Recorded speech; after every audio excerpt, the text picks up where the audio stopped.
The way I would work with athletes is, number one, keeping them player-centred.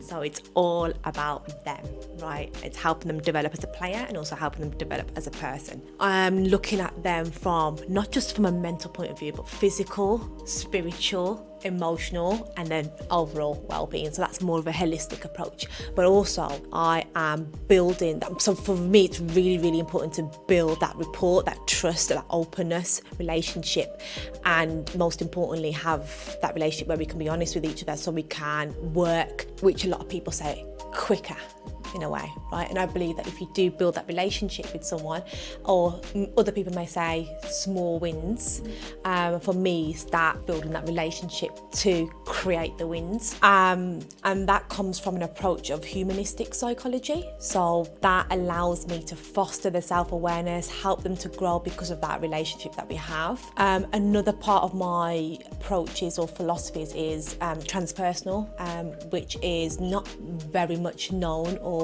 used as much, but I think it's massive because it looks at the individual's unconscious mind and conscious mind, as well as their subjective experiences, and it helps them to get into that flow state, which is obviously the best state you want to be in when you're performing, right? And it's training the unconscious as well as the conscious. But what's so beautiful about the transpersonal approach is that it doesn't just look at the performance perspective, it looks at the human side as well, so the human spirit, and there's a connection with spirituality as well, there as well. And I think it ties down really nicely with the humanistic approach. And I'm all about positive psychology. For me, it is really about creating positive energy, that gratitude, that optimism, and looking at perceptions and perspectives and emotions in a positive way to help you deal with situations better and to help with resilience and so on. I have worked with a lot of different sports. I could say football, badminton, tennis, karate as well, boxing, golf. My main sports have been tennis and football, just because tennis has been my playing background, and then football I've kind of grown up in a very football orientated family, and then obviously working in it for so many years as well.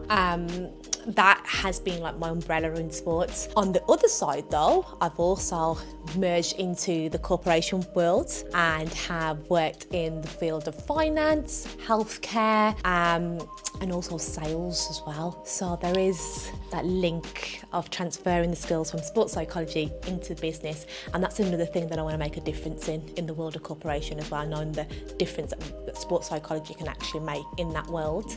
And again, I think it requires a lot of education, a lot of challenges, and a lot of things that you've got to change to do that.